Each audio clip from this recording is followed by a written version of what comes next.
O Verdão venceu o Grêmio 1-0, Fábio Piperno. Gol dele, Estevão, o artilheiro do Campeonato Brasileiro, passou o Pedro na artilharia. O Pedro que só volta na próxima temporada. 12 gols na conta do Estevão, 11 para o Pedro, numa jogada que nasce com o Dudu. Ele entra no segundo tempo, o Palmeiras tem uma melhora na etapa final, sobretudo com as entradas de Mike, Dudu e Flaco Lopes. Não é, Fábio Piperno? Vitória importante do Palmeiras para retomar, quem sabe aí, a confiança, Piperno.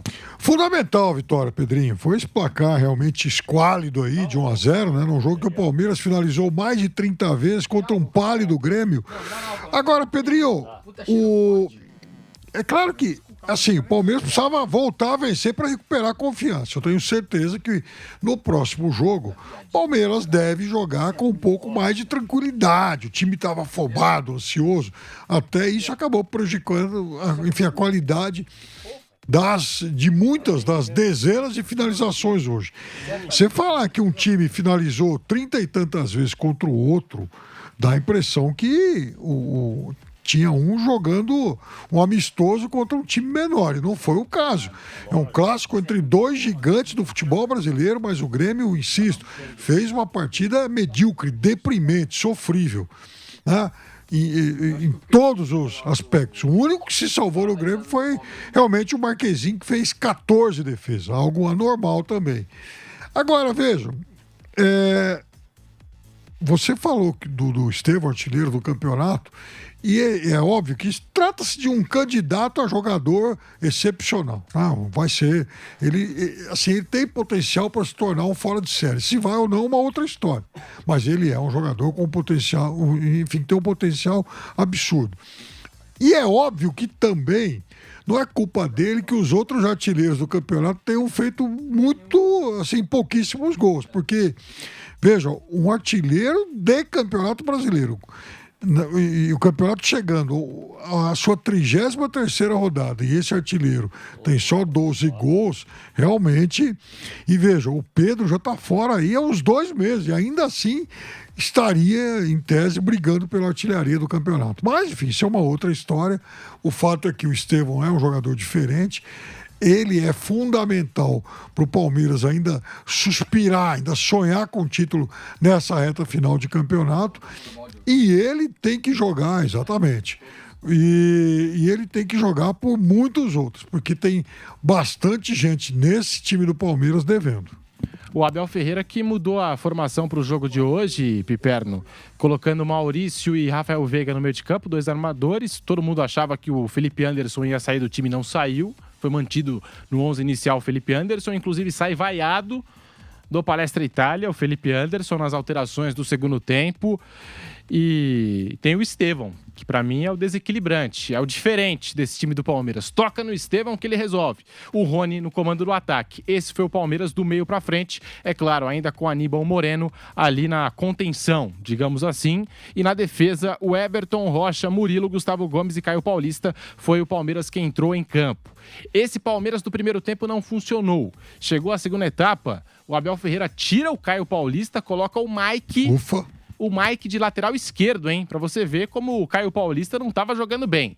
Entrou o Mike. Entra o Dudu na vaga do Felipe Anderson. Felipe Anderson, um dos jogadores mais criticados nesse período, nessa fase do Palmeiras.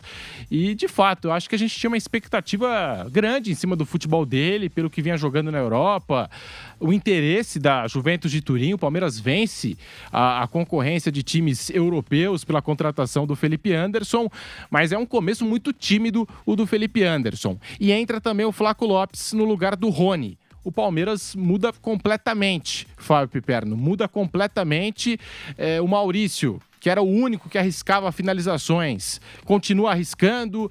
O Estevão, eu acho que ganhou mais companheiros, porque algo que a gente vinha conversando em off, eu acho que de uns jogos pra cá, o Estevão vem ganhando marcação dupla, tripla, né? Eu acho o Estevão cada vez mais marcado, mas é o diferente. É toca no Estevão que ele resolve, não é, Piperno? Sim, e aí que tá o negócio. Então, o Estevão, em todo jogo, ele enfrenta o muro duplo, triplo, né? Então, Como é que ele pode sair disso? Como é que o time do Palmeiras pode ajudar o Estevão a funcionar melhor, a potencializar essa tremenda capacidade que ele tem? Tendo, por exemplo, um lateral que ocupe bem o corredor. Em vários momentos, o Mike fez isso antes das lesões. Só que o Mike depois voltou mal, né? Ainda é um jogador visivelmente distante do seu melhor ritmo e tal. Porque o Marcos Rocha não tem essa característica. O Giai poderia ser mais utilizado para fazer isso. Agora, é óbvio que está muito claro também que nessa reta final o Abel está muito cauteloso em fazer essa mudança, em dar mais chance para o Giai, tendo o Marcos Rocha e o Mike no elenco. Agora, eu manteria o Mike como titular, mesmo o Palmeiras tendo o Caio Paulista e o Vanderlan para jogar lá pelo lado esquerdo. Os dois fazem uma temporada muito ruim. Enfim, o Caio Paulista a gente já conhece, enfim, o potencial dele. Agora, o Vanderlan era um jogador cercado de muita expectativa, principalmente pelo que ele apresentou em 2022, quando ele começou a ser lançado. Só que, infelizmente, para o Palmeiras, ele não evoluiu. Não sei se ele está tímido, não sei se perdeu a confiança, o fato é que ele tem jogado mal. Agora, o Felipe Anderson, que tem jogado mal quase sempre, eu acho que ele pode ter uma atenuante que garanta mais uma titularidade no próximo jogo. É que as poucas boas partidas que o Felipe Anderson fez foi exatamente quando ele acabou jogando pelo lado direito naqueles momentos das lesões do Estevão. O torcedor do Palmeiras vai se recordar, por exemplo, um jogo contra o Flamengo aqui em São Paulo, na volta pela Copa do Brasil. Ele e o Mike destroçavam a marcação do Flamengo por aquele lado. E, coincidentemente, para azar do Palmeiras, os dois foram substituídos ainda no primeiro tempo, ao mesmo tempo, por lesões. O Felipe Anderson até que machucou o braço, né? Enfim, o ombro. É verdade, machucou o ombro. E jogava muito bem naquele dia, ele e o Mike. Então, na ausência do Estevão no próximo jogo, eu acho que uma das alternativas que o Abel teria era trocar, então, o Felipe Anderson de lado. Agora, não dá para o Felipe Anderson entrar como titular pelo lado esquerdo. Aí ele realmente está muito mal. O Felipe Anderson é aquilo. Eu acho que ele não tem intensidade para jogar pelos lados do campo, como disse o Piperno. Eu acho que é momento, sim, do Abel Ferreira reavaliar onde ele vai colocar o Felipe Anderson para jogar, porque na Europa, pelo que a gente tinha de referência, com a camisa da Lazio, ele jogava até mesmo de falso 9. Sim. Vai ver, não tá se encaixando mesmo no Palmeiras nessa função de atacante de beirada de campo, porque ele não tem essa intensidade toda como um Estevão da vida, né? Jogador que chega sempre do fundo, com muita velocidade. Não tem, digamos, um aí contra não dá um. para comparar, né, Pedro? Não, aí poucos jogadores hoje no futebol brasileiro podem se comparar a Estevão. Eu tenho... aí o outro vem falar de Alan Patrick. Mas, Meu ó, Deus. o Felipe Anderson, ele não tem essa intensidade. E outra, incomoda o torcedor e incomoda até a gente que tá assistindo. O Felipe Anderson pega na bola, ele volta atrás, toca de lado, toca atrás, toca de lado. Sabe, falta, acho mais, sabe assim... O torcedor quer ver aquele passe vertical, quer ver o time jogando pra frente. E o Felipe Anderson pega, cadencia, joga atrás. Então eu tô achando que ou vai jogar de meio armador ou vai jogar como falso 9 nesse time do Palmeiras, o Felipe Anderson.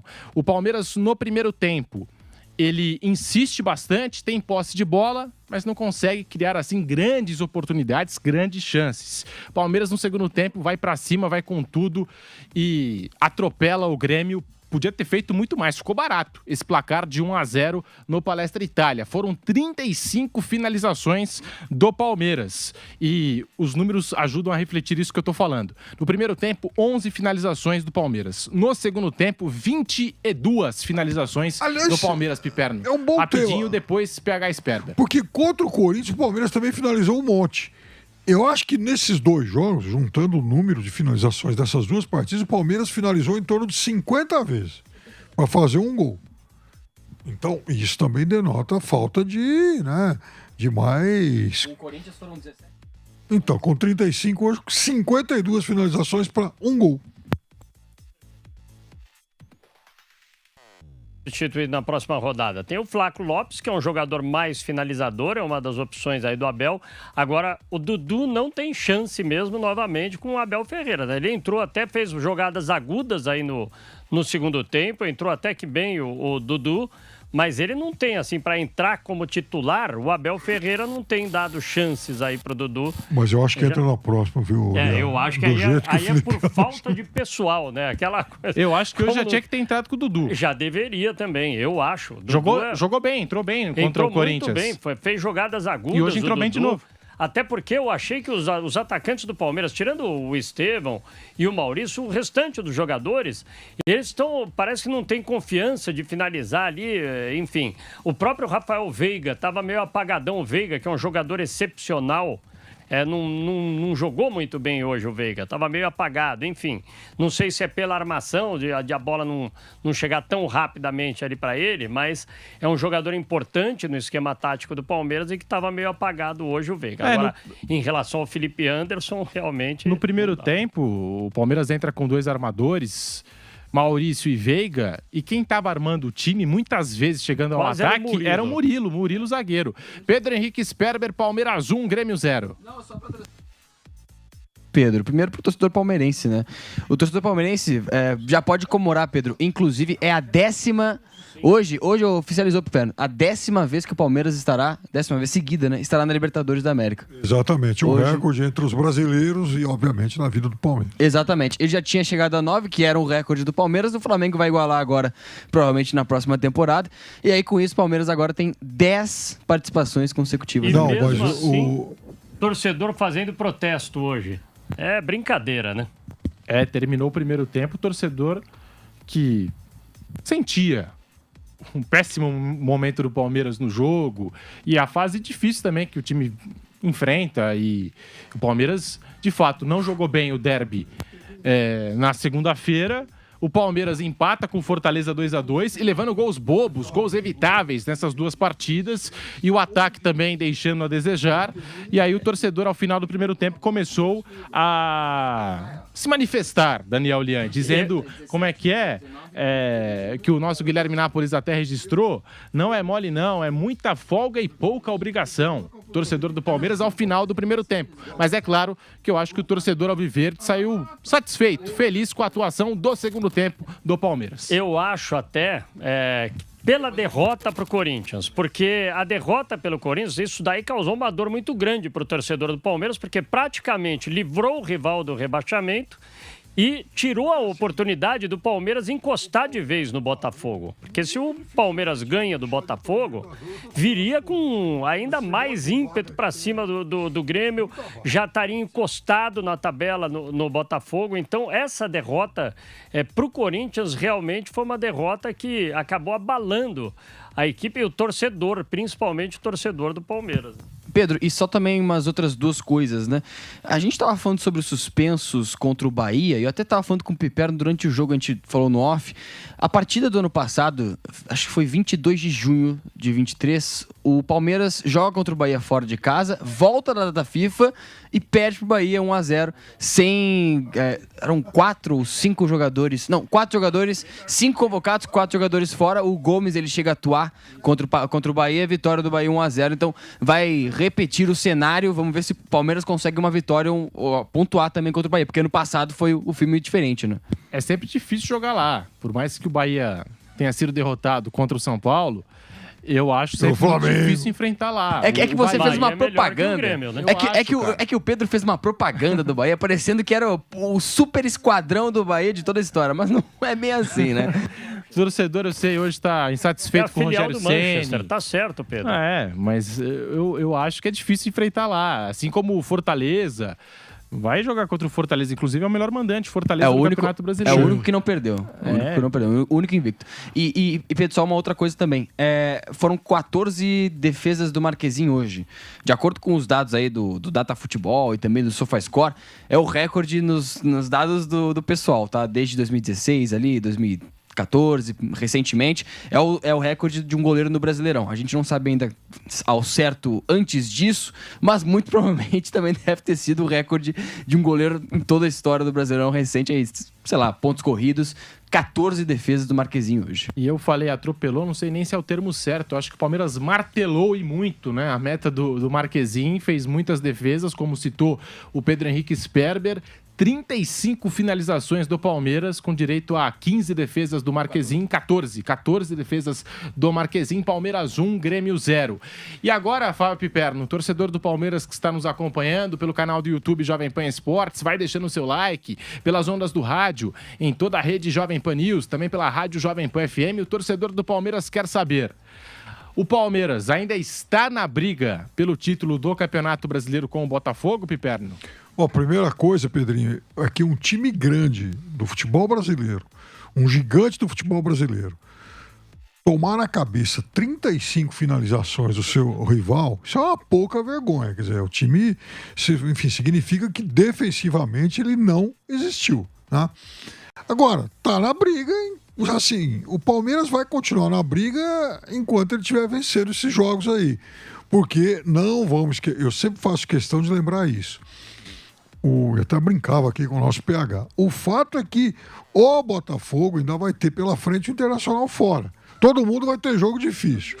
Agora, o Botafogo ainda vai jogar contra o Internacional fora. O Internacional faz uma importante campanha de recuperação. É óbvio que vai ser um jogo muito complicado. Imagina se o Palmeiras vence o confronto direto contra o Botafogo aqui. Ficam faltando 2 rodadas aí para o término do campeonato. E o Botafogo com esse jogo fora contra o Inter. E tem mais um adendo. Se o São Paulo ainda estiver disputando a Libertadores, na última rodada é Botafogo e São Paulo. Mas aí eu duvido que Tudo São bem Paulo... que é fora, o Botafogo jogando em casa. Mas se tiver disputando o título, pode ter a carga emocional pra cima do Botafogo. O Botafogo, emocionalmente, eu acho que esse time do Botafogo é melhor, muito melhor e mais estabilizado do que o time do ano passado. Mas a carga emocional, se ficar para uma última rodada... Como foi Botafogo e São Paulo na recente Libertadores? Foi um jogo duríssimo. Nos pênaltis. Nos pênaltis. Então, ué. Quer dizer, não, mas permita-me tá discordar. errado quem imaginar que o São Paulo é uma galinha morta, e muito pelo contrário. Não, mas permita-me discordar. Se chegar na última rodada precisando do Botafogo vencer, o São Paulo não vai deixar o Palmeiras ser campeão, com todo o respeito, né? E se o São Paulo precisar de vaga? Não, pelo amor de Deus, gente. Vaga em Libertadores, o São Paulo fica fora da Libertadores, tem certeza. Nossa Senhora. Vale mais uma vaga direta do que você. E a dignidade, dignidade, profissionalismo. E a gente vai fazendo as contas aqui, porque o Botafogo enfrenta neste sábado o Cuiabá, é favorito, né? Botafogo recebendo o Cuiabá é favoritíssimo a conquistar 3 pontos. Claro. E aí volta a vantagem de 6, porque no momento está em 3 pontos, porque o Botafogo não entrou ainda em campo nesta rodada. Voltaria a vantagem de 6 pontos. Teríamos ainda mais 15 em disputa no Campeonato Brasileiro, com uma vantagem de 6 pontos do Botafogo. Só que aí tem também um confronto direto no caminho aí, né? Tem Palmeiras e Botafogo. Mas dependendo de como os times chegarem lá, se o Botafogo vencer todas até o fim e o Palmeiras der uma tropeçada, o Botafogo pode até mesmo empatar contra o Palmeiras jogando aqui em São Paulo. E existe até a possibilidade de ganhar o título aqui em São Paulo também. Claro. Então, para você ver como tá complicada aí a situação, digamos assim, existe a possibilidade ainda, é claro, mas tá muito pro lado do Botafogo. O título do Palmeiras depende e muito do Botafogo, Piperno. Agora deixa eu só lembrar o nosso empolgado amigo aqui, que duvida São Paulo. Veja bem, Lian, última rodada do Brasileiro de 2020, olha, o Internacional tava na fila aí. Cara, pra quê, velho? Pra quê? Me diz pra quê. Última rodada. Como é que foi a última rodada? Empatou com o Corinthians em casa. Mas aí são contextos diferentes, gente. O brasileiro, o Internacional e o Corinthians não entregou, jogou. Tudo bem. E o Flamengo? E o Flamengo perdeu do São Paulo. Ou seja, quer dizer que o São Paulo, na última rodada, ele fez o serviço. Não, mas aí, peraí. Pipera, por favor, Pipera. É a mesma coisa a rivalidade entre Flamengo e São Paulo com São Paulo e Palmeiras? Não é a mesma coisa. O fato é que entra em campo a dignidade do jogador profissional. Opa, imagina. Não, então tá, vou te trazer outro exemplo. Então, já que você puxou 2020, deixa eu puxar 2009, que é o mais provável de todos, né?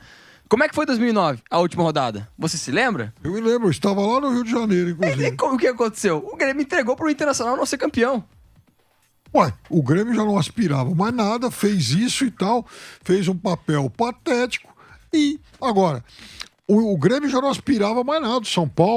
O São Paulo briga por vaga em Libertadores. E eu vou dar um exemplo sobre isso que o Piperno falou, da dignidade, essa coisa toda. Num campeonato paulista, só dependia o São Paulo se entregasse o jogo para o Juventus, o Corinthians seria rebaixado. O Grafite até foi xingado por alguns torcedores na ocasião. Ele livrou o Corinthians do rebaixamento, São Paulo livrou o Corinthians do rebaixamento. Enfim, tem a dignidade do jogador, o profissionalismo. Aí depende de como é que vai estar fácil. De quem é digno e quem não é. O São Paulo tem dignidade, tem hombridade, tem vergonha na cara. Então, puxando aqui os compromissos de Botafogo e Palmeiras, Botafogo vai ter o Cuiabá nesse fim de semana. Aí tem o Atlético Mineiro fora, Vitória... Vai ter a decisão da Libertadores, mas antes ainda vai ter o Palmeiras, né? Nesse confronto direto que a gente está citando aqui. Internacional e São Paulo são os jogos do Botafogo até o fim do Campeonato Brasileiro. Do lado do Palmeiras, Bahia fora, Atlético Goianiense, que é o Lanterna, fora. Aí tem o jogo contra o Botafogo, Cruzeiro fora, Fluminense em casa. São aqui os jogos de Palmeiras e Botafogo até o fim, a gente fazendo essa projeção ponto a ponto, jogo a jogo. Palmeiras e Botafogo, mais uma vez, brigam pelo título dos pontos corridos. Esse Palmeiras do Abel Ferreira